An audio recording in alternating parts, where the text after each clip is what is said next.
Welcome back, everyone, to day two. We're just going to take a second and review day one.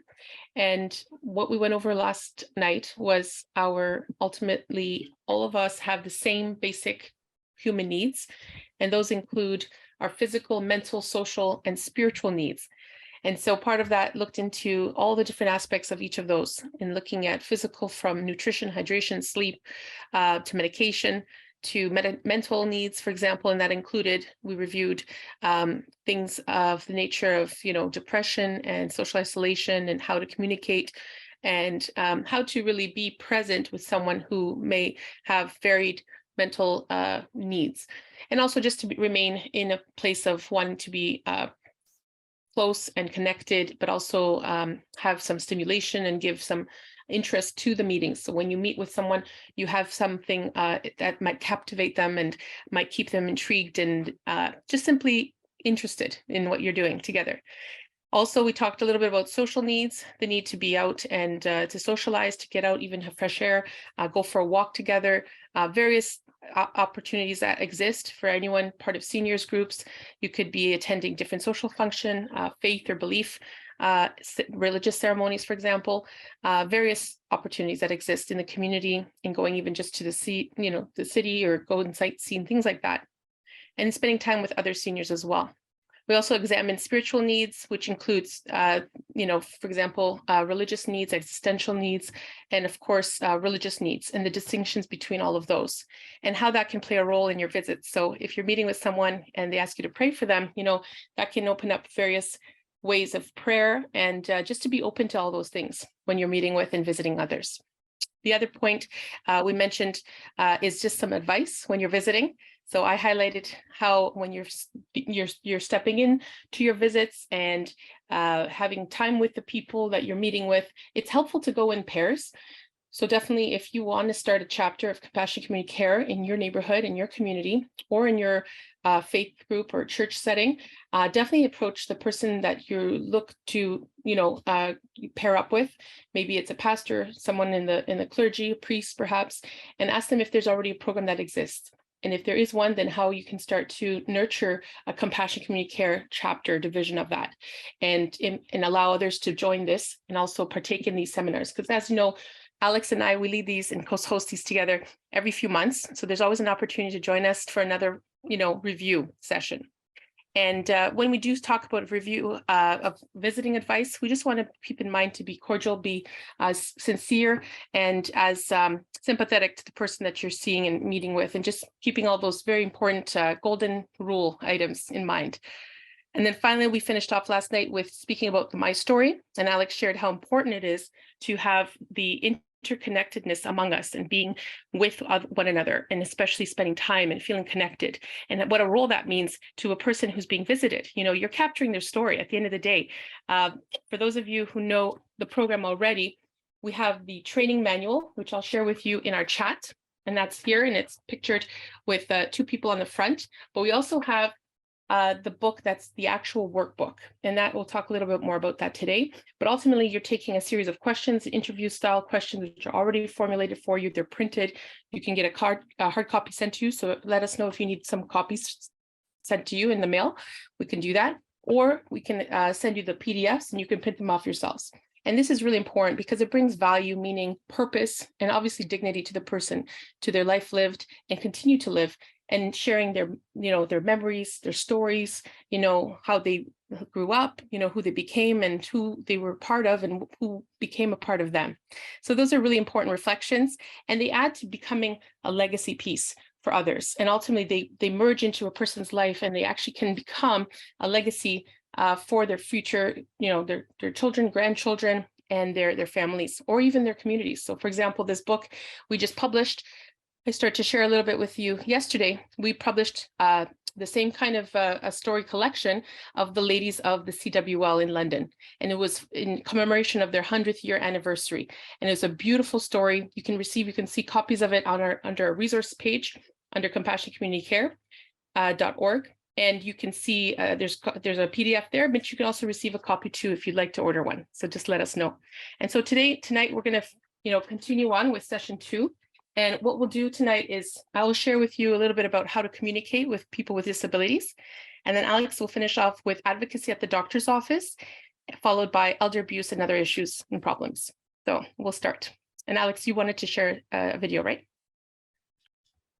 A new finding from the National Academies of Sciences, Engineering, and Medicine finds that about a quarter of Americans 65 and older are socially isolated, and more than 40% say they feel lonely.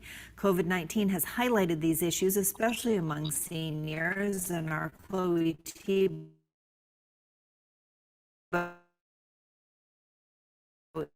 is here this morning. She's been following this and how much of an effect loneliness can actually have on someone's physical health. Good morning, Chloe.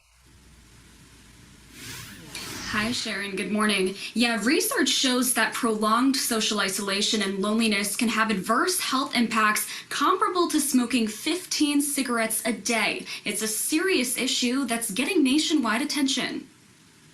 Every now and then I miss tactile sensation. I'd like to give somebody a hug. 84-year-old Beverly Kelly says COVID-19 hasn't changed her life much. She just misses her family and wants to hug the people she loves. It's what gives our life meaning. Eleanor Rennie is on the same page. She's 80. I think you have to reach out to other people. Otherwise, you just get so isolated that it's not the way life is supposed to be. On Thursday, the Senate Aging Committee held a hearing to discuss the importance of social interaction among seniors, especially in light of COVID-19. If seniors are isolated for a long time and don't have human contact, that they tend to develop serious health problems. Senator Collins says those problems include an increased risk of stroke, heart disease, Alzheimer's, and depression. When it comes to COVID-19's impact, it's worsening the health conditions that are caused by prolonged isolation. that's why seniors are encouraged to reach out if they're experiencing signs of social isolation, like feeling sad or bored, being withdrawn, or not enjoying their life. But the responsibility can't just fall on them. Family members and friends need to make a special effort to keep in touch with seniors. Because Mainers are resilient, and sometimes it's hard to ask for help. I think people just have to realize that it's a time that you should be really good to other people that sometimes you just take for granted. Now, a committee with the National Academies of Sciences, Engineering, and Medicine has come up with some solutions to address social isolation. Those include improving awareness among the healthcare workforce and the public about social isolation and strengthening ties between the healthcare system and community networks or resources. Thank you, Alex. Okay, so starting off tonight, we're going to talk a little bit about communication with people with disabilities. And I find this very important and very personal to myself and my family, since I actually am married to a man who has a visual disability, and it's something that impacts him daily, and our family, of course, as well. So it's something that I approach with a great sensitivity and care, because I acknowledge how complex these issues can make people's lives.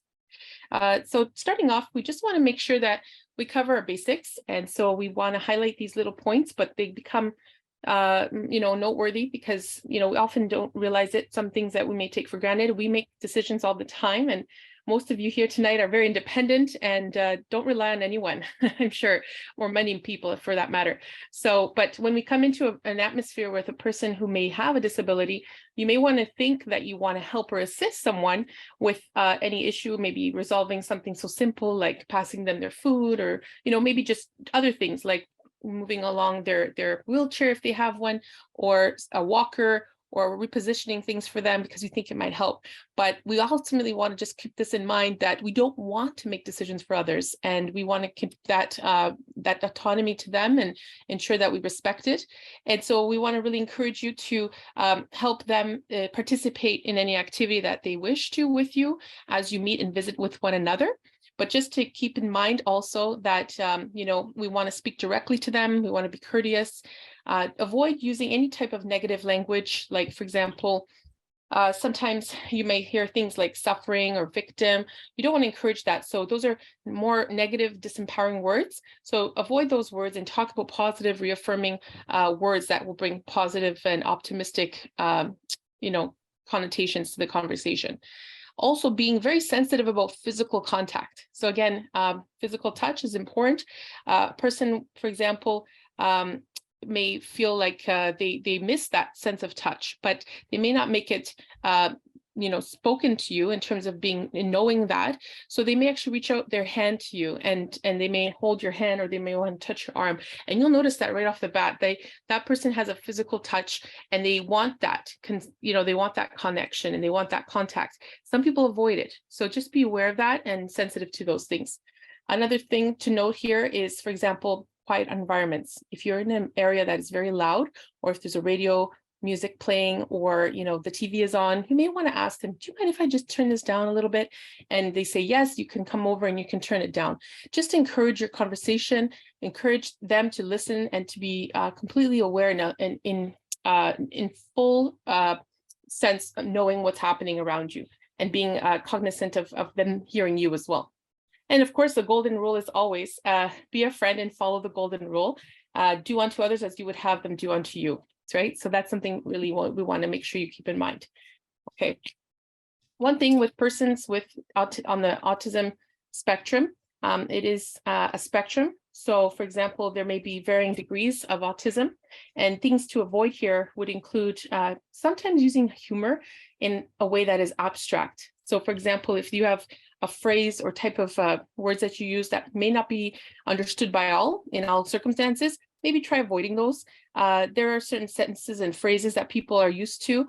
Others may not be aware of what that means. So we try to avoid those, misunderstandings. So for example, sarcasm, figures of speech, or colloquialisms, for example, may not have the same effect on everyone. So instead of offending someone potentially, we want to word things in a way that's very clear and transparent. Also, too, you can use short, simple sentences and closed questions. So, would you like to go outside today? And wait for a response. Well, would you like something to eat? Would you like a drink with your, with your cookie? So all these things are things that are simple. They will be understood, and they will not give way to any kind of a misunderstanding. So it's important to try to keep those in mind. Also, if you are able to be aware that your body language may not be understood. So for example, if you're thinking, oh, we're going to move along and get to hurrying, you might go like this. Or you might make a sense of like you're on the move, or we're working through things. Well, they may not understand what that means. Like if that's, do you have an objective? Is there a certain plan? So just being very clear and deliberate about your intentions, what you want to do, what your plans are, is appreciated, I think, in these circumstances. Also, too, using words that are flexible. Instead of we will do this, we say maybe we may do this. So that's keeping it open. I find it's important to not put yourself in a box when you're speaking, because oftentimes if you do say certain things, people will hold you to them, just like anyone would. I have 4 young children. If I say we may go to the store, then they'll say, okay, there's a high probability we'll go to the store. If I say we will go to the store, then they're expecting we're going to go to the store. So I just encourage you to keep that in mind as well, because for any person who is understanding you, they might expect certain things based on your language. In terms of, for example, also if you're visiting someone who has had a stroke by chance, then just understand too, and they're elderly perhaps, that they may show signs of what someone like who has a child, for example, with autism would show. So those types of ideas or those tendencies. So don't treat them any different, but just simply understand that, a stroke will have an effect on someone, and it can change their state. And just so you know that, always treat the person with respect, treat them as an adult, but just understand that some of their behaviors might show that of signs of, for example, a child with autism or a person with autism, okay? In terms of working or speaking with people with chronic medical conditions, often you may not know a person has a medical condition that's chronic, and they won't need to communicate any differently, and you won't need to respond or speak any differently. If a person is showing signs of distress or being unwell, definitely remain calm, use an unhurried tone, just be level, and pretty much comment just the way you speak, so they're not rushed or they don't feel alarmed by what's happening. Also, ask the person if you can do anything, if there's anything they need, right? Because you want to help ultimately, and you're there to support them. Also, access to the support. If you need extra help, then by all means, go to someone that's in that unit that can help or assist, because that's, the onus is on you to interact and be involved and active in responding to some need that is ongoing, okay? Also, help the person access the support. So if you need to make a call, if you need to call 911, or if you need to call their support person or a medical aid, nursing staff, whoever, just feel free to do that, okay? That's more important. So it's important to involve yourself in that way as quickly as possible. And also help the person and tell them what you're doing. So whatever you end up doing, just make sure you communicate with that person, individual. Oh, we're going to call 911 because I'm not sure if you're feeling well right now. We need to ensure that you're being well taken care of. Okay. All right. And then in terms of a person with hearing difficulties, often what you'll notice is that you can actually, it'll help you to, if you have any trouble understanding the speech of a person who is deaf or hard of hearing, let them know, just tell them, be fully open and communicate that you have you're having some difficulty understanding them. So if a person uses language, like sign language or a sign language interpreter, just look directly at the person you're speaking and meeting with. So if I'm meeting with Lori and Lori is hard of hearing, she might have a sign language interpreter. I'm speaking to Lori and I'm meeting with Lori. The sign language interpreter may be beside us and doing the sign and doing the translations, but the point is to make sure that we are interacting with the person we're visiting, okay? And they're our key priority. So maintaining eye contact with Lori, the person who I'm seeing, and make sure that you're engaged with them, because that's who you're there for. Also talk directly to them and not to the interpreter, which is obviously common sense, but rephrasing. So if you, for example, find that there's an issue with understanding and you realize that the person doesn't understand you, so try rephrasing, try a different type of sentence, start with different words or try to combine different things and ideas so that the person might understand you better. And rather than repeating, it's helpful to rephrase certain things sometimes. When you're talking, definitely face the person and try not to sit in front of a light source. So if there's a light source right behind me here and it's beating down on you in your vision field, then that will affect or impair how you see me. So it's easier for me to stay away from the light source and be kind of more in the shadow or shade, so that person doesn't have to strain their eyes to look at you or have to look up at you, for example. So try to sit at the same level as individuals that you're meeting with. Okay. And also too, if there's a glare that can obscure your face, it can make it difficult for the person who happens to be hard of hearing or to speech read. So it's just important to keep that in mind too. Also speak clearly. So, take time to speak, enunciate, and just notice the inflection of your voice. Most people who have a hearing loss count on watching people's lips as they speak to help them understand. So avoid chewing gum or obscuring a mouth, maybe drinking too often with your hand while speaking. Oftentimes I have to speak a little louder with certain people in my own family. For example, my parents, my dad has a bit of a hearing issue. He doesn't use a hearing aid, but one ear is 90% blocked. So he can't hear on one side. So he's always leaning in with the other side. So I just respect that. And I try to make him be able to hear me well on the side that he can hear on. And so when you're speaking with someone with a learning disability, this is usually, you'll notice that it's easier for older people. For example, if they happen to have an acquired learning disability, this will come into play. And so what that means is they may prefer you to use short, clear, and direct sentences. Again, just be very short to the point. You may also want to use the rephrasing technique. So just always kind of coming out with creative ways of how to say things. And two, you want to consider maybe bringing a visual aid. It's helpful to have a phone. If you do have an iPhone or smartphone, whatever it is, the device you use, you can bring up something on your phone, you could show it to the person. You could also bring a pad of paper, like I mentioned yesterday. Very helpful to have a notepad with you. And just, maybe you want to note or draw something out for a person in case they may not know what you mean. Or you can bring a book even and reflect on things that you'll have common interests with them and involved in that. You can discuss and share things from that as well. Also, again, visual aids is very important. And you can also provide always provide an opportunity to answer questions. So, ask them questions, answer questions. And it's very interesting to have that kind of back and forth dialogue. That way you understand each other better.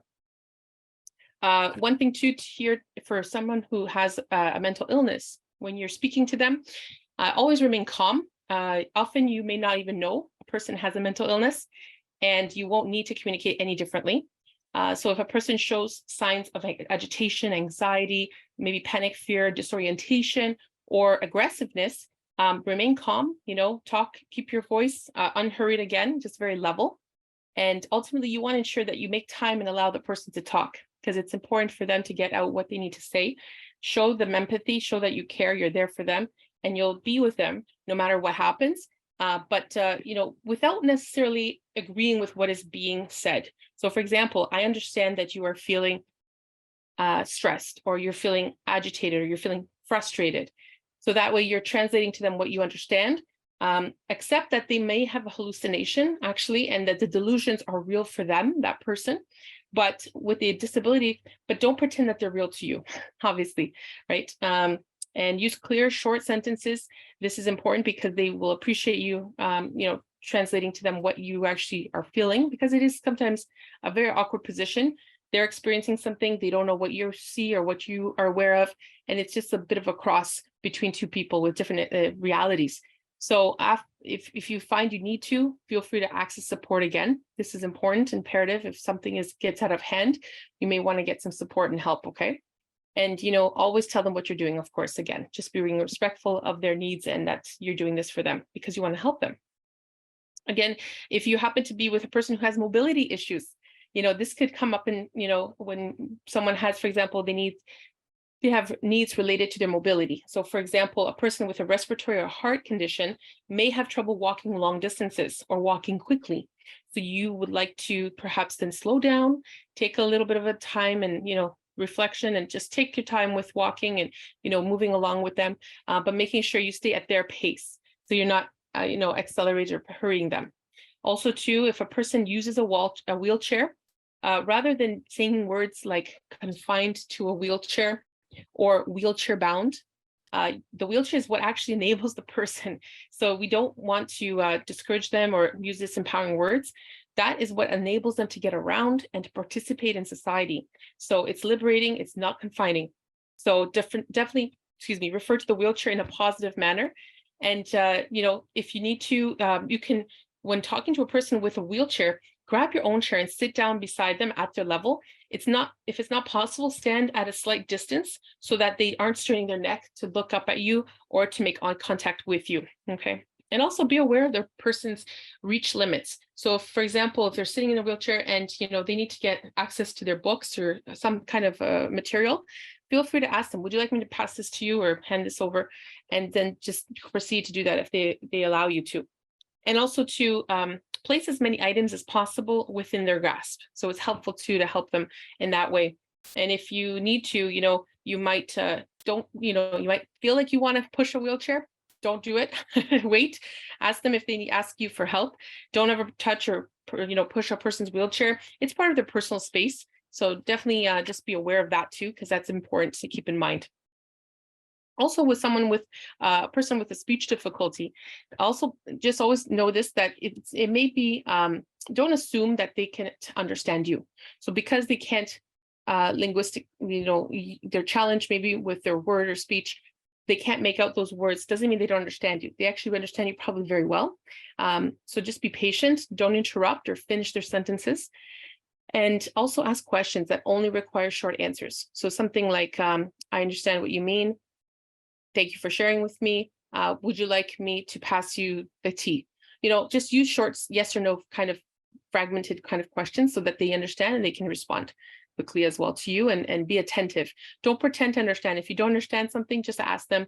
Again, rephrase if you need to, and be open to different ways of communicating. Give them your full attention because that's why you're there. Ask them to repeat themselves if they need to. And, don't pretend like you can understand. Again, if something comes off and you don't understand it, please ask them to rephrase or repeat it. And if after trying you still can't understand the person, ask them to write it down. This is important. Or you could suggest another way of facilitating communication. I know Alex, sometimes when we talk about this, he mentions often a cousin of his who happens to be deaf, and they will write everything down. So they have a pad of paper and notepad. They will often write and transcribe and let you know what they mean very effectively. So, excuse me. With a person who has a visual difficulty, my husband, for example, comes in this category. And so, definitely if you're walking into a room, you want to announce yourself or just identify who you are, especially if it's your first meeting and or even subsequent meetings. Sometimes it's hard for a person to see who it is, especially if they're blind completely, or they have a strong, visual impairment. And so what you want to do is let them know who you are before you make physical contact with them. And if they happen to have a guide dog, walk on the opposite side of the guide dog. And I try not to interact too much with the dog. I find it's very personal, that relationship, and the dog is there for them, and it's all ultimately servicing them. So don't touch them. I know it's nice and it's friendly, you think too, but it's oftentimes a little bit, dog is there to perceive different, appearances of things and how, there might be certain risks. The other day I was walking with a person who had a guide dog, and she was fully blind. And so what happened was actually she was carrying the dog in one hand, and I held her hand at the elbow with her other side. And as we walked, we went through a room with a lot of people, very crowded.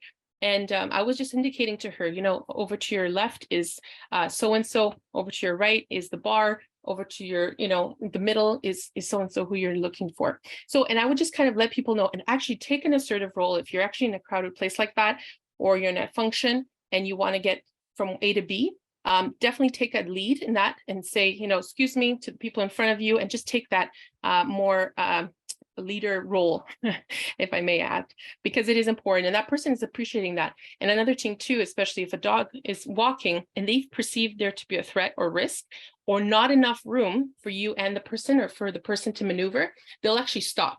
So the dog knows to stop and pull back if there's a risk involved for the person with a visual difficulty. So they'll notice that and they'll sense it right away, and they'll say, oh, there's not enough room for me, so they'll notice right away. So always too, it's important is as you're walking, describe the setting. So for example, if we're out with my husband, I will often say, oh, look at this beautiful sunset, or look at this type of car, or something that's special that he may not notice because of the visual impairment. And it's nice because you're describing what you're doing, what you're seeing, and they'll appreciate that often too, because they can imagine, what you're referring to.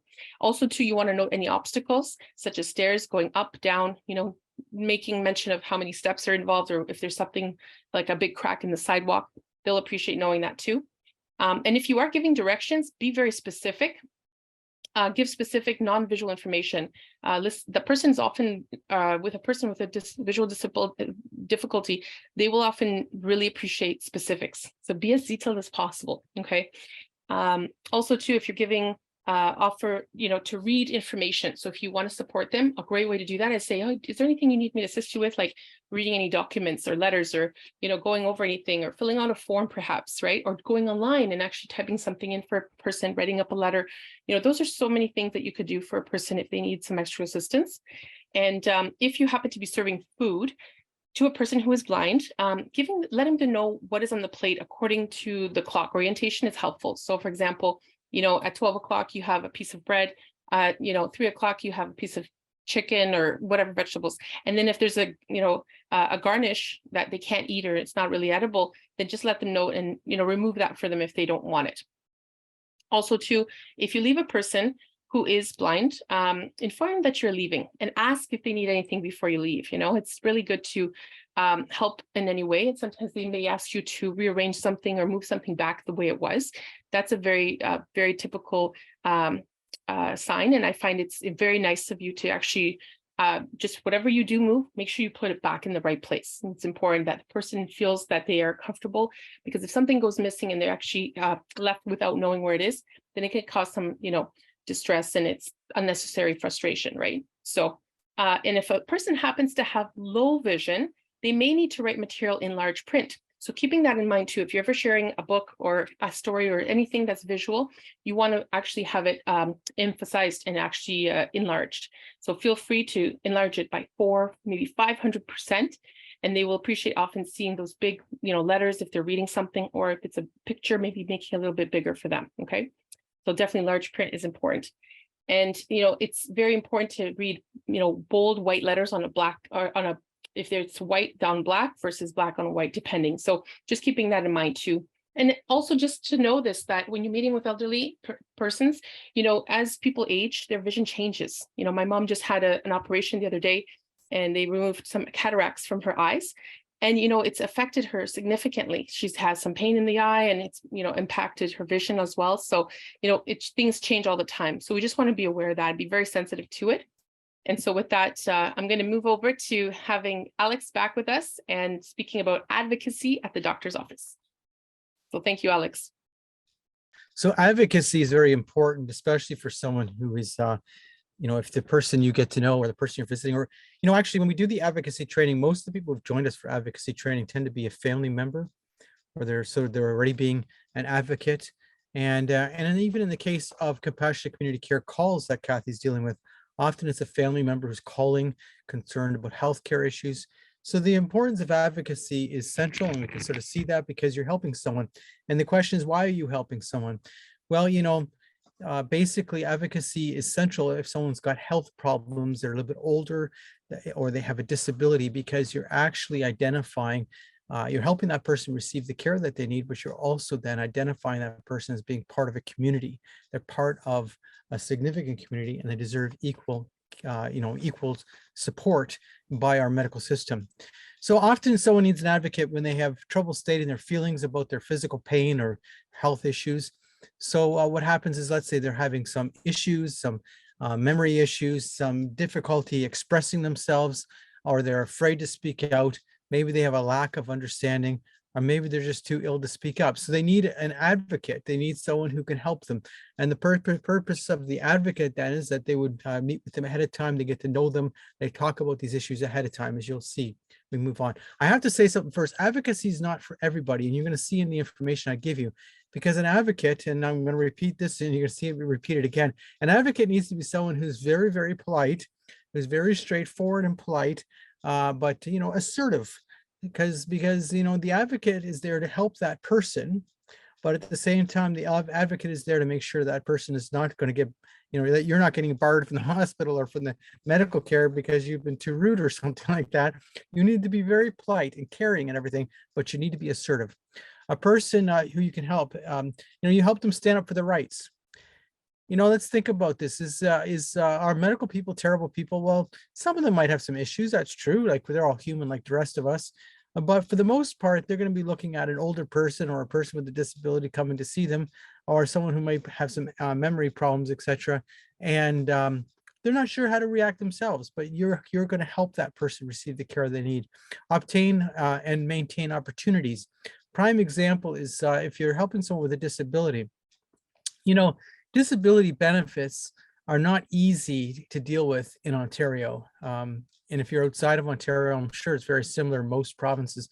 The system doesn't make any sense to me. We have a son who's autistic, and it just, if he didn't have my wife helping him out, his mother, I don't know, how would you deal with all this stuff? Because they make it complicated, and everything has to be done in a certain way. And so if you're an autistic person, it's very difficult. You help them gain access to the supports and services. How do you do that? Well, you ask about supports and services, and you advocate for them if they need them. Because remember, the doctor or the nurse practitioner is often the gatekeeper to certain services. Talk with their healthcare providers. So you're talking to the person ahead of time, and then you talk to the healthcare provider. You're representing, or you're helping represent this person. Maybe they don't want you talking to the healthcare provider. They just want you there as a support. That's fine too. But often you would talk to the healthcare provider. And you must remember that everything you are doing as an advocate is completely confidential. So for instance, anything dealing with their healthcare, it's their information, it's their business, not yours. You're just there to help them. That's it. Okay. An advocate needs to be a good communicator. And I've already said this, because the fact of it is you're helping someone. If you can't express yourself clearly, or you can't how would you say, be someone who's very polite and kind, but at the same time very straightforward about this person needs this help. They're having serious problems. They need this help. If you can't do that, then you probably can't be an advocate, because it doesn't help just stand there and smile and say, well, I guess they can't help you. You're to ask questions. Being a good listener. This is very important. Be courteous and respectful, but be assertive. Be courteous and respectful, be a servant. When I say be a good listener, often you're there because the person might have some memory issues. They might have certain health issues, and they go to their doctor's appointment and they come back and they're saying, I think the doctor said such and such, but they're a bit confused about it. You need to listen and take information. You need to discuss expectations with the doctors, nurse practitioners, and people. You have to be willing and comfortable with advocacy. So if you're not willing and comfortable with advocacy, being an advocate is not for you. Maybe you can help your parents. Maybe that's good. You need written permission. So in the booklet, and if you take the advocacy training program, it's at the back of the book. We have an agreement that would have to be signed, right? And complete the patient advocacy agreement. Now I have to say something ahead of time. Well, we're just going to go on because it's right here. It's fine. Here we go. Advocate talks with the person and supports them, and an advocate acts on their behalf according to their instructions. So you're working with someone and their instructions. Now, the other type of thing is a healthcare proxy. And these are two totally different things. If you're an advocate, you're helping someone who might very well be competent, right? They might be, and you're not making decisions for them. You're helping them with the decision making. You're helping them get the care that they need, right? But if you're a healthcare proxy, that's a totally different thing. So in the case of a healthcare proxy, someone becomes unable to communicate for themselves, and they've appointed you as the power of attorney through an advance directive or a healthcare directive, a living will. Now, why do we have so many terms down here? Because each region and each jurisdiction uses different terminology. So for instance, in Ontario, we call it a power of attorney for personal care.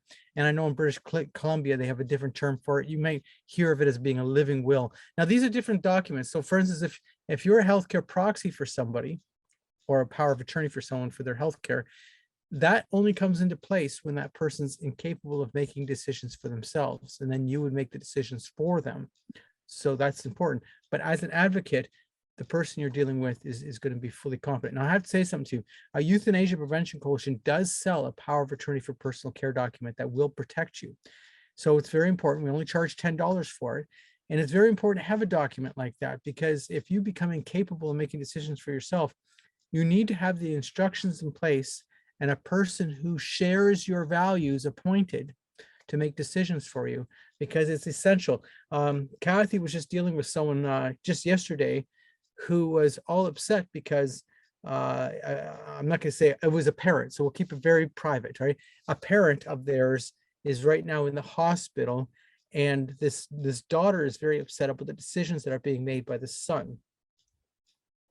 But the son has the legal rights. So, if the daughter had been appointed, she would be making very different decisions about the care for her mother. Well, I said mother, but anyway, parent.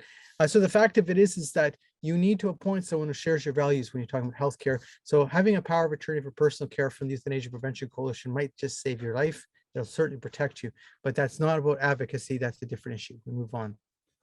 And I can send you the information for that, or you guys can email me, and for $10, I'll send you the document. So before the visit, well, you need to, so we're talking about a visit to a doctor or a medical appointment or something like that. You need to know the time of day, obviously. You need to gather information ahead of time. So if you're an advocate, you need to sit down with this person and gather information. You need to have the list of their medications. I think it's quite important, because if you consider, a lot of people are receiving medications, and they have, they're having reactions to the medications they're getting. And it's important that these things be evaluated. So if someone's having certain health problems, it's good to evaluate the medications, because sometimes that medication is having an effect upon them that may not have upon somebody else, and they should be changing the medications. Inform the doctor's office of your role, and be prepared if there's a delay. There's never been a delay at a doctor's office before, but you know what I mean. Be prepared if there's a delay. Move on. What do we need to accomplish? Well, what are the person's concerns? So you meet with this person ahead of time who you're advocating for, and you talk about their concerns. Maybe they've had some new health problems. And it's important that you write these things down so you know what you're going to talk about.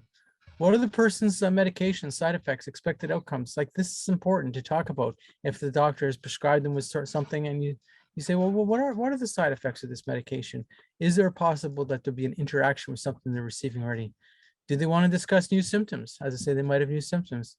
How do you talk with the doctor about sensitive issues? This is a very important thing. So if they have some private issues that are quite sensitive, maybe they don't want you in the room during that period of time. You need to know that ahead of time because you're serving that person. You're not serving yourself. You're there to help that person. Even if it's your own mother, for instance, your own mother might say, "Yeah, I don't want you in the room for that." You know, whatever. You know what I'm saying? Your presence might be support enough.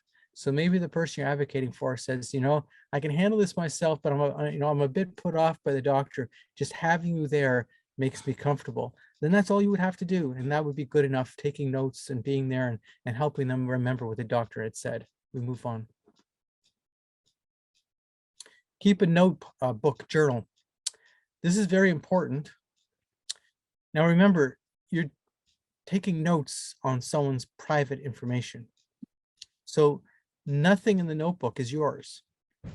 The notebook is that other person's. You're taking notes for the other person. It's not your property and it's not your information. It's their information. You're doing it for them. Why are you doing it?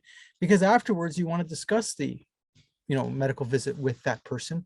And maybe the doctor has said, oh, I'm concerned about A, B, and C, but the person who you're advocating for is having some difficulties, remembering things. And it's important that you remind them, well, your doctor is concerned about A, B, or C, and maybe we need to do something about this, right? You record particulars, right? You keep a folder of written responses. And remember, this is confidential. Nothing about this can be shared with other people. During the visit, you take notes. You always respect the person's privacy. You ask questions. Now, maybe they don't want you asking questions, you know what I mean? Because you've had that discussion ahead of time, but usually you'd be asking questions. Don't be intimidated just because the doctor wears a white jacket. Don't be intimidated. Suggest they provide answers. Inquire about services. As I said earlier, the doctors and the nurse practitioners are the gatekeepers. So if you consider the Ontario system, if a doctor is saying to the local, service agencies that this person needs to have a few hours of day of someone coming in, maybe they get approved by the LIN for that type of funding. But if that doesn't happen, they don't get approved. So someone might need some personal care. They might need a shower twice a week. They might need some help with different things, a food service, etc. And it's possible that can be provided by the doctor saying, yes, we will do that. Ask for information sheets. They have information sheets. Not only Dr. Google exists, but the doctors have information sheets. Ask for them. It's good to keep that information for the person you're advocating for. And we move on. Make follow-up appointments. So if the doctor says, I think we should see this person again in 6 weeks, and make a follow-up appointment for 6 weeks. Look, you do it with the person, obviously. You just look at the schedule and yes, this is going to work for us on August 4th or whatever. This is good. Fill any prescriptions. I always remind people that if you're talking about medications, it's also good sometimes to talk to the pharmacist about the medications that person's receiving, because a pharmacist has a lot of knowledge about interactions and medications. And it's possible that, the person you're representing is having some issues with the medications they're receiving, as I say, and the doctor is not, not saying they're bad or anything, but they're doing so many things. They're not thinking, oh, maybe this is it. But if you're filling a prescription, it's important to say, well, this is what they're also receiving. So the pharmacist would know. Discuss the appointment with the person. You discuss what happened. As an advocate, you are invaluable in helping to make our world a better place for those in need. So what are you doing? The primary thing of an advocate is you're really saying to the world that this person has people in their life who are important to them. You may say, well, what's so important about that? Well, let's say you're 85 years old and your children have grown up and they're not around you anymore, and you're having mobility issues, so you can't get around anymore. And now you're having to go to the doctor. Someone who's with that person, who cares about that person, that is a totally different visual effect for the physician or nurse practitioner. And someone who's walking in alone, having difficulties, might have got the cab to take them there, and they get there early then because of that, and they're sitting in a chair and they're all alone. No, if you come there with someone, you're part of a community. Okay, so what's the advocate's code of conduct? Now, some of these things will bring up red lights, okay? I will practice with compassion and respect for the person with whom I work. My primary commitments are to promote the health, safety, and rights of the person. I will be transparent in my work with the person. I will maintain privacy on behalf of that person and keep confidential all activities and records. unless speaking with my supervisor for advice. So if there's a real issue, I mean, like a real issue, that then you actually would discuss it with your person anyway, who you're advocating for. You might talk to somebody else then. We'll move on. I will guide and assist a person in medical decision making, but at no time will I make decisions about healthcare or medical care or medical services on their behalf. Now remember, you're dealing with somebody who's competent. They have every right to make decisions for themselves. Obviously, you're discussing it with them. You might disagree about something. That's okay unless it's got a serious moral issue, okay? I will respect the person's values and belief system as the foundation of their decision making. So this might be an issue. You might become an advocate for someone who might not share your values because you were just visiting them at first and you got to know them, and then they said, and you bring up advocacy and they say, yes, I would like you to be an advocate. And then you start realizing that your values are not the same at all. There might come a time where you say to someone, I really don't feel comfortable advocating for you. Nothing personal, you're a nice person, but I can't agree with you. And that's just being honest. We move on. Elder abuse and other problems. Well, elder abuse is a difficult thing to talk about, but it's very common. And it's almost too common. And the fact of it is if you're visiting someone, okay, first of all, I have to say, if you're involved in a visiting program, I'm not suggesting you're going to bump into people who are experiencing elder abuse. That might not be happening. That might never happen. But if it did happen, it's important to understand what are the signs of abuse. What is there to look out for? If something doesn't look right, that you're actually focusing in on that, because you can't stay silent about abuse. I know we're not teachers, because a teacher can't stay silent about abuse. We're not nurses and doctors or psychiatrists. We can't stay silent about abuse anyway, because we are people who care about other people. Okay. Signs of abuse: sores or injuries. You meet somebody once and they have a sore or an injury, and you say, oh, that doesn't look right, right? And then you come again and they have a similar type of sore or injury again. Vague or implausible reasons for the injury. They can't explain it, or they say something like, oh, well, this and that happened. And then the next time you see them, they say the same kind of thing. You start wondering what's going on here. Not seeking care for an injury. People who are experiencing abuse often will not seek care for the injury because they don't want it to be known that they're being abused, because often the abuser is somebody they know, right? Most often the abuser is somebody they know, whether it be a family member. Messy, unclean appearance. A malnutrition, weight loss, dehydration. Dehydration is a key sign of abuse. Afraid of someone. You're talking to them and you sort of, you approach them and they back off. You wonder, oh, well, what's happening? That doesn't make sense. I'll be careful with that, obviously, because that's their space. But why is that happening? Financial fraud. This is huge. Financial fraud is massive. And, we're getting these things like, you get emails all the time. I get these stupid calls all the time. At least I'm smart enough to ignore them all. And the fact of it is that some people, it's not that they're stupid or anything. It's just that, these are professional salespeople who are frauding them. These are people who are professionals at it. So when they're taken advantage of, it's horrific that it's happened. And it happens to a lot of seniors because maybe they're a bit too trusting, or maybe they're lonely already and things like that. And there's different factors, right? But, the fact of it is these are professional fraudsters who are taking from them. Exploitation, sexual abuse. Well, that's probably a lot harder to determine, but obviously speaking, someone might bring it up. Abuse cannot be left in silence. We move on. Signs of abuse. Physical abuse is an act of violence that may result in pain, injury, impairment, or disease. Whereas neglect is the failure to provide the goods or services necessary for functioning or to avoid harm. So you might see someone who's experiencing physical abuse, and that might be a more clear sign, as I said, that they have injuries, they've had common injuries. There's certain places that we're going to mention in a minute that are more common for injuries, things like that. Whereas neglect, you might not notice it right off the bat, because you would say, oh, often in the case of financial abuse, where someone's taking advantage of somebody, you might not notice, but you might think to yourself, well, they had a very successful life. They may have had a farm, or they might have had professional business. They did well for themselves, and now they're older and they seem to have nothing. Sometimes it's because they actually do have nothing, And it could be friends or family who have taken everything from them for whatever reason. This is what's happened. We move on. Elder, doctor or healthcare provider is not notified. That is such a big sign. As we've already said, and I've already said, they don't want you to know that they're experiencing abuse because it's often, not always, of course, but it's often a family member or a friend, someone who they know. They often say, well, you know, maybe it was my fault. They don't want their son to get in trouble because they were abusing them, or their daughter, or a sister or somebody else. They don't want someone to get in trouble who they know.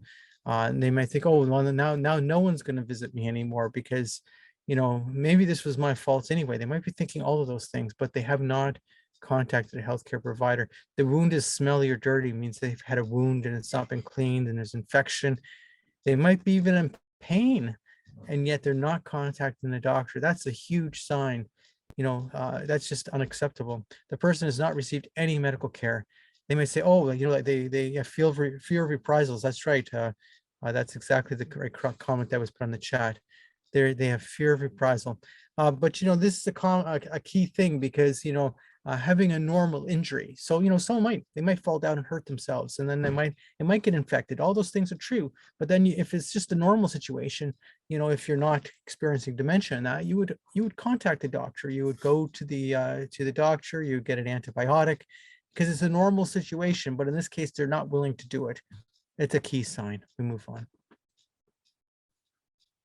Most common injuries are bruises, pressure sores, and fractures. Okay.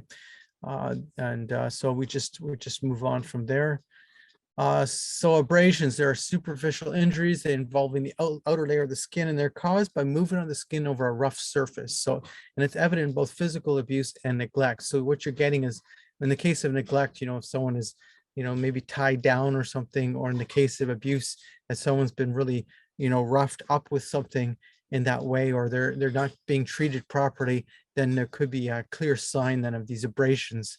And once again, you visit someone, they have some issues, and you're saying, oh, well, that's a concern. But if you see it, yeah, risk conflict with staff. Well, you might be visiting someone in their home, right, Francis? They might be in their home. So, but obviously, if they're in a nursing home, that's a clear thing that there could be conflict with staff, etc. You know, and that's a clear sign of it. We move on. Bruises. Well, this happens when a blood vessel ruptures and blood escapes into the surrounding tissue. So, you know, it's caused by an injury, but, you know, it's, most common of the non-accidental injuries are in the face or the neck. Now, those are not only places, maybe it'd be on the arm too, if someone really grabbed them hard or things like that. But, you know, these are the most common places that if you look in the data about it. But, you know, bruises are a key sign. And the fact of it is that someone might have a bruise, and the first time you see that, you'd say, well, this isn't good. And they have some sort of, you know, comment about it, and you're thinking, oh, but when you see this again, then you're in a situation where you just can't be quiet about it. It's not possible. And I'm not saying you're going to ever bump into this, but I'm saying if you do, you know that you have to bring up the topic somehow in a very kind way. And then you can't just leave it, is what I'm saying. It's just not possible. We move on. Burns. Well, here's the thing about burns. Not only do burns cause severe damage to someone, as someone gets older, burns can often lead to death. Okay, so result from a tissue exposed to heat above 50 degrees Celsius. It's categorized by how much of the surface is affected and how deep the damage is. Now, what you need to know is persons over 65 have double the national average of death due to burns. So when you get over 65, then if you have a serious burn, you're twice as likely to die from it, meaning that it can be pretty serious. 75, it triples, and at 85, that quadruples. So if someone has a serious burn, so someone has burnt them, that can result in the other thing, of course, with the burn is it's very painful, incredibly painful. And as you get older, these things don't heal that quickly either. So you have a situation that could cause long-term difficulty for that person when they've experienced a burn. And why did they experience a burn? How did this happen? You know, these are very, very important things to recognize that, someone who's been abused by a burning that's very serious. Fractures occur when an external force greater than the strength of the bone is applied. So they often mean they've been hit with something, right? That's older persons are more susceptible as a result of bone disease or injury. If you think about it further, someone is far more likely to have a fracture if they've had some cancer or things like that, because of course cancer makes the bones a lot weaker. But the fact of it is if they've experienced abuse, and then there's been fractures of the bones and things like that, this is very serious. Common sites are hip or wrist.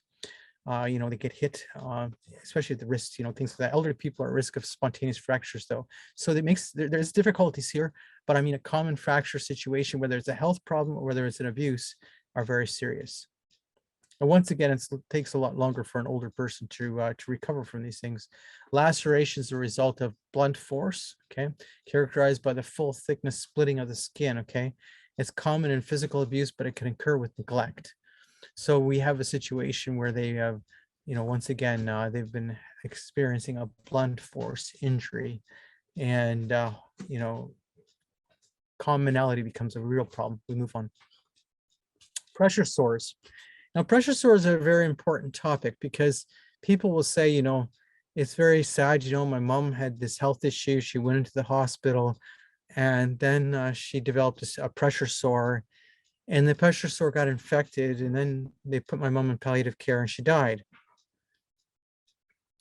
Well, what is the standard of care for pressure sores? Prevention. You can't allow pressure sores to occur. So what happens with the pressure sore? Well, it's inadequate blood supply to maintain proper circulation of tissues. So for instance, if a person is left in the wheelchair all day or for many hours at a time, they might develop a pressure sore. Or if they're in a bed and they're not turned regularly, let's say they have some significant health issues or they have some dementia issues, etc., and they're not being turned, they're not being moved regularly. So we're not just moving people because, oh, it's a nice thing to do. It's because you're preventing pressure sores. And also, someone being left in a diaper all day, as terrible as you would say that is, well, it's even more terrible if you think of how that would increase the risk of a pressure sore.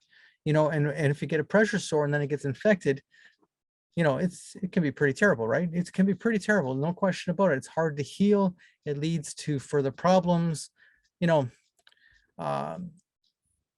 other thing about pressure sores is that often they can be related to restraints, and I think we'll move on. That's I think in the future we'll move on. I personally find that pressure sores are not just related to, as people will say, well, we don't have enough staff in our nursing homes, or we don't have enough staff in our care hospitals, etc. And that may be true. I'm not going to argue against that, but in reality, it's also about a culture of how we care for people. Because if you're trying to prevent a pressure sore, then you recognize that you just have to do these things. This is not just, oh, well, let's go do that. No, you have to do these things. Okay, restraints. I'm one who does not believe in restraints, and there's certain countries in our world who've now outlawed restraints. I can understand with dementia that sometimes it may seem like restraints are the answer, but I don't think restraints are the answer, because if you restrain someone, it often makes them even more aggressive if they have issues of being aggressive and things like that. I can understand someone saying, I don't know what else we can do. I understand it, but at the same time, when we lead to restraints, this to me is abusive, okay? As I say, if you start doing research on this, you'll realize that there's certain places in the world where in hospitals, they do not and they cannot use restraints. In nursing homes, etc., they do not and they cannot use restraints.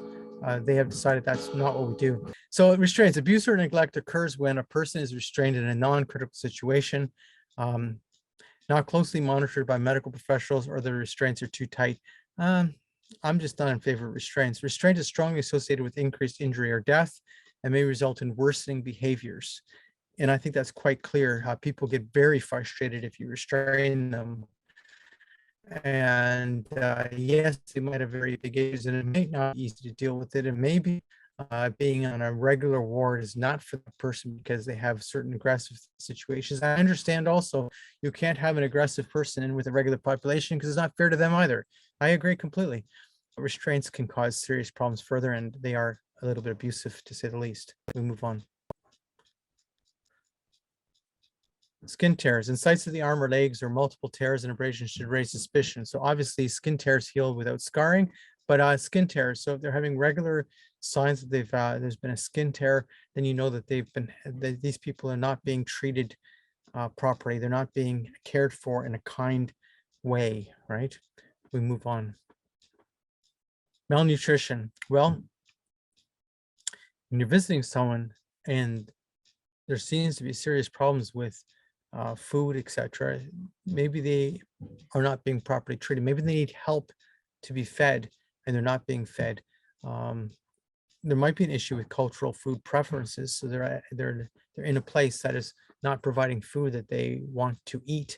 And the reason they don't want to eat is because they haven't eaten that type of food on a regular basis throughout their life. So why would they do it when they get older? They're not going to want to do it.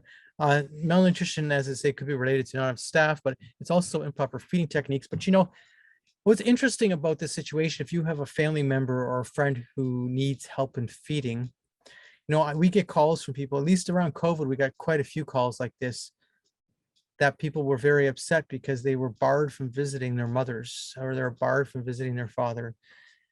And they would call us up all angry because they'd say, well, you know, I was going every single day at dinner time and visiting my mother because I was the one feeding her. The staff was too busy. So I went to feed her. I did that every single day. And then COVID broke out and they said I couldn't come in. There were a lot of people who died of malnutrition during that period of time. And I'm not going to, you know, indict anyone and say, oh, well, you did this on purpose. Maybe the staff were afraid to go in, but they barred people from going in. You know, other people said, oh, you know, they were so fortunate because their parent wasn't in one of these places because they did need help. And because they weren't in one of these places, they were able to, maybe it was difficult, but they were able to care for them in their homes, right? And then they did not experience all these things. Yeah, all this is so common in nursing homes. You're absolutely right. Francis, you're right on the money. It was very common. I do tell people that if you have a family member who's in a nursing home, you should be visiting them all the time, regularly. If it does two things. First of all, the staff recognizes that there's people who care about them. You know, you'd be surprised how much better someone's treated. I'm not saying everyone's terrible. Don't get me wrong. I'm not saying anything of the sort. What I'm telling you is it's sort of a normal human reality that if someone's being visited all the time, you then treat them better because you recognize that they have significant community around them. Is that not true? On top of it, it's likely that maybe the staff is a little bit busy and maybe they want to be able to feed your mother all the time, but they just don't have the time to do it properly. And maybe it takes a bit of time because she's having difficulties, right? So I say, yeah, you should be doing that. I also really advocate though for caring for people at home. If you ask me my opinion, we should be doing more and more to enable people to be cared for at home. Dehydration, signs and symptoms, confusion, sleepiness, risk factors, medications, and have decreased absorption. Now, here's the thing about dehydration. Someone might be experiencing dehydration, and as we get older, our fluid levels change within our bodies, but someone might be experiencing dehydration, and that's taken then with their confusion as having some type of dementia coming on, and then they're treated with medications. Well, that didn't help them. So often, you know, when we're looking at these situations, the first thing we want to look at is, are they receiving fluids? Yeah, Lynn just said, know someone who was told not to feed the patient, she had to feed herself. Yeah, absolutely. So anyway, the point of it is about dehydration is the effects on the body of that is, yeah, you could be experiencing a lot of confusion because you are experiencing dehydration or someone is experiencing dehydration. And what happens is that they treat that with medications rather than treating that with fluids. But it's the same thing with malnutrition. They might be bringing food to someone every day and they're leaving it there and that person only takes a little bit of it, right? Yes, I think Francis, you're right. The palliative care package on Ontario nursing homes, too much morphine, no food, no drink. You're absolutely right. It's terrible. But, and you know, the funny thing is that they get put on the protocol, as they call it. It's the protocol. I'm just saying that often, and how do you treat dehydration? Like someone might not be, you know, they might need a little bit of help in taking some fluids. I always say to them, say to people when they call and they're saying, oh, my mom's experiencing this. And I say, well, like, does she really like certain drinks? Does she really like ginger ale? Or does she really like, you know, Mountain Dew or something? And I might be saying, oh, she's got some health issues. I'd be saying, Yeah, but she's quite old now. If she really likes something, maybe it's good just to give it to her, because then at least she's getting the fluids in her body. Maybe she just wants water. That's fine too. But you know what I'm getting to? There's no reason why we shouldn't just give them what they really enjoy, um, because they might enjoy that and then they might actually get the nutrition they need. I'm going to make another comment because we're on this situation. I have a friend who, when his dad was getting quite elderly, and I knew his dad very, very well. His dad was an amazing man. He had been a very successful lawyer in his day. Anyway, he lived a long life. As he was getting older, he had a lot of dementia problems going on, like serious dementia problems. So his son went to take care of him regularly.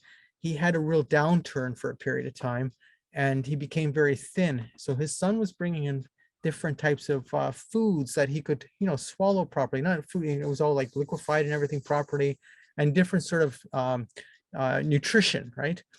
And he was taking these things. So I'm not talking about naturopathic this or naturopathic. I'm just talking about good nutrition that he had it done up so it was possible for his dad to eat. And he spent time with his dad.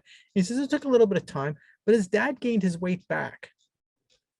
And all the staff were shocked. He said they kept on saying, we don't see this where someone had a downturn and they lost a whole pile of weight at his age with his condition, and he gained his weight back. And it was because, of course, his son took the time and really spent a lot of time. He knew he needed proteins, right? He needed some proteins. He needed the fluids. He needed this. What do you need? Well, this is what he needs. So this is what we're going to give him. We're just going to take time to do it. We move on. People with dementia may not recognize that they're being abused. This is a serious problem. So let's say you have abuse of someone who's got dementia. They may not be able to report the abuse or talk about it. And if they do report it, they might not be believed. Serious thing. So someone experiencing dementia issues, and there seems to be some issues around abuse, such as, let's say they are in a care home, a nursing home, and there seems to be things going on where their stuff is disappearing. They don't seem to be getting proper care. There might be quite a few things going on. You're going to have to advocate for that person, and I think that's quite important that we do so. We move on. Self-neglect accompanies dementia and mental health problems, right? Victims become more vulnerable and they become more dependent on others. So you think the opposite is the truth, but it's not. Someone who's experiencing abuse, often they become more and more vulnerable as they're experiencing abuse. Often they become more and more dependent. Abuse and neglect leads often to depression, which in turn leads to self-neglect. So you have signs that someone just doesn't take care of themselves. So you're visiting someone, you knew that they always seemed to dress well in the past. They always were clean. They always were, and now they're not. And you start asking yourself, well, what changed? Yes, they have some health problems. You understand that, etc. But why are they so different? It's because they are feeling depressed. They're down. They're really questioning why would my son do this to me? I was always so nice to my son. Why is this happening? What did I do? And they become depressed and they experience self-neglect. We move on. Alcohol abuse. Well, 5% of older persons have alcohol abuse. It's more common in men than women. And lower levels of alcohol are needed to feel ill effects, meaning that because the body changes when you get older, it doesn't take as much alcohol in order to have the ill effects of that alcohol. We move on. Financial abuse. Well, I mentioned it earlier, and now we know that this is the crime of the 21st century. I mentioned how I'm getting phone calls constantly. I get emails constantly, and of course, I ignore all of them. I'm not saying I'm smart enough to know, but the sad thing is we don't trust anybody anymore because of that. As soon as I get a call and it's got that funny voice in the end, I immediately hang up. We know that financial abuse is the crime of the 21st century. Once again, as I said to you before, these are professionals, people who do well at this and make a lot of money at this. They become really deceitful, and they know how to communicate in order to get what they want, which is someone's money. We move on. There's other types of abuse with that too. People lose their homes. They're taken advantage of, et cetera, et cetera. And so Kathy will talk about compassionate community care. Perfect. Thank you so much, Alex. And this is just to finish off tonight. These events like tonight, we have on an ongoing basis every 2 to 3 months. And we host these regularly so that more people can jump on board, create compassionate community care chapters across Canada, which are so very much needed now, especially more than ever. You'd be surprised how many calls we get on our helpline where people just want someone to talk to.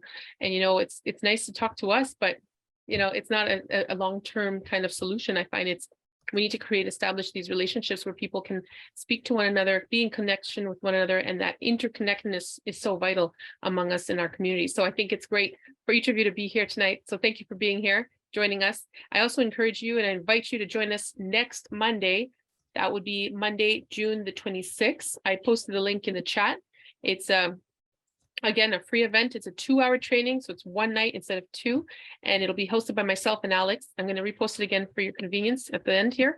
And if you just click on the link, you can register online. And ultimately what it is the patient advocacy or community advocacy program training.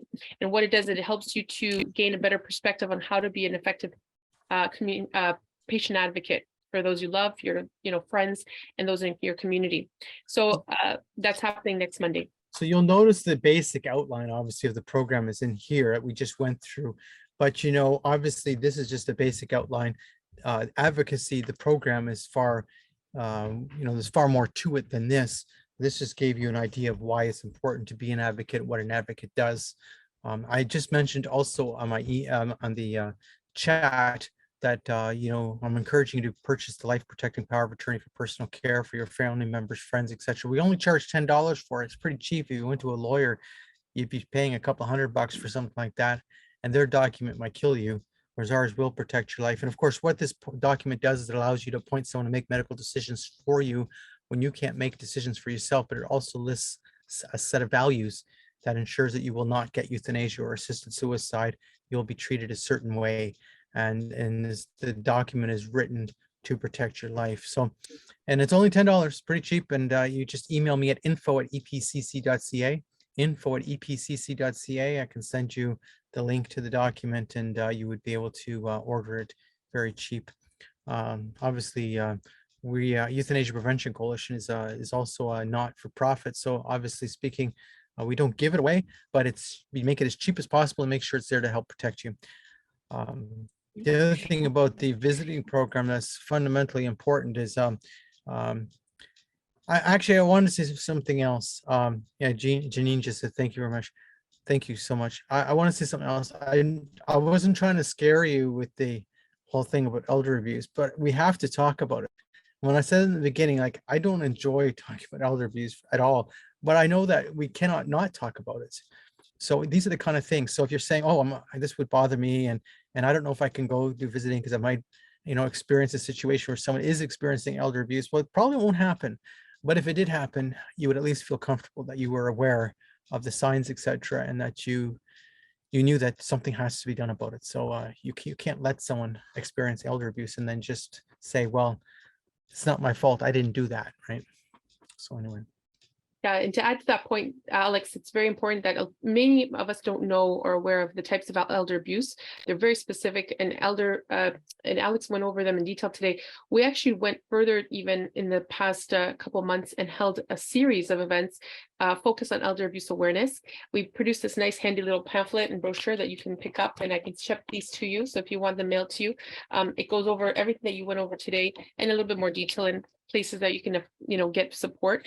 But ultimately we're working on another document where it'll have a list of different community agencies that we can refer you to for accessing help and concrete solutions. For example, relocation services, getting into long-term care, how to go about with your, getting in touch with your support and community services chapter across, wherever you are located. So, and we hosted 3 events on elder abuse prevention. We had 2 nurses, a lawyer, and an elder abuse prevention consultant from Ontario. So these are all recorded. They're all available on our website. If you go to beingwith.org, and you can watch those videos. They're available right now, and they have contain some great information and solutions, things like mold and being aware of how often people have their sheets changed. Even that happened over COVID, and that was a different issue that people weren't aware of, even that affected many seniors in homes. And all of those great things are important to keep in mind, at least so that you're aware of it. And so if you see something suspicious, you realize you know how to recognize the signs earlier and how to prevent it and how to ultimately stop it. So very effective series, and those were free as well. So again, just to recap tonight, you have the training manual, which is this manual right here, which we sent you, paired along with the My Story, which is the actual book that you use, and it has questions hinted in it already, and you can fill that in with the people that you visit, sit down with an interview. And if you need copies, reach out to us. We'll ship those out to you. I also want to mention really quickly that of the stories that we had presented, we published this great resource called Her Story from the Ladies of the CWL in London. That's available to pick up as well. And all of this is available to you. So, you know, we don't charge for these series, these sessions that we offer with Alex, thanks to his help and time and dedication. But we do encourage you, if you're able to, support us, support EPC, support CCC with a donation. We're a registered charity, so we do issue income tax receipts at the end of the year. And so you'd receive those for all donations made this year in the next beginning of the new year. So if you want to contact us, by all means, you can reach us on our helpline, 1-855-675-8749, or you can mail us as well. The address is listed here, and you can find us online and email as well. So feel free to let us know if you have any questions. I will open up the floor if there's any questions.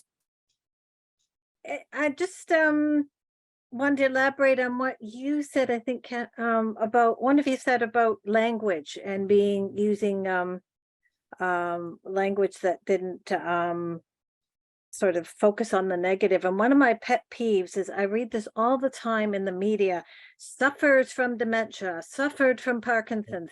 And you know, my parents had Parkinson's and one had Alzheimer's, and I cared for them till the end of their natural lives. And I really take issue with this suffering from, and you hear it all over the place. Some people just aren't aware, but it has such a negative connotation. My dad was living with dementia, you know, my mom was living with Parkinson's, and I've tried to really educate people around me about, because language matters, eh? And so I was really glad when you were talking about that and being conscious of how we speak to, but also about other people. Yes. The other thing, Lisa, is the disability community is really concerned about language because they find that they're being dehumanized by certain language. And I think they're absolutely correct. Yeah. So, you know, this whole concept of that, you know, they're suffering with MS or something. No, they're living with MS. Yeah. But on top of it, then they're seen as a person, you know, they're not seen as a person, they're seen as an MS person or something. The disability is what they're identified with, but they're like, no, I'm a person. Yeah. Yes, I have a disability, but I'm a person. And that's how they want to be known and seen. And they're correct. So. Exactly. Yeah. Agreed. Yeah, thank you. That's a good point. Absolutely. Yes. And do let us know, for those of you who are starting visiting or have any concrete practical questions, concerns about how to start visiting, let us know. You know, we do calls and we do meetings with other groups and across different organizations that want to start these in their communities. So we're very happy to help you in any way, you know, jumping on a Zoom meeting or even in person if it's, you know, close or relatively nearby. We'd love to assist you with that. And we'd love to hear from you about how those visits are going. So do stay in touch. We'd love to feature you in some of our newsletters and coming blogs and pieces and articles, because what you're doing is ultimately transforming lives. You're giving hope, purpose, and meaning to people. So we definitely encourage you to stay in touch and maintain these relationships. So, and in the fall, we'll probably have another session for you know, those who are doing visiting, because we did that already, I believe, in January. We'll do it again. And what was really good about it is people get a chance to then just share about their experiences. So. Yep, absolutely. Thank you very much.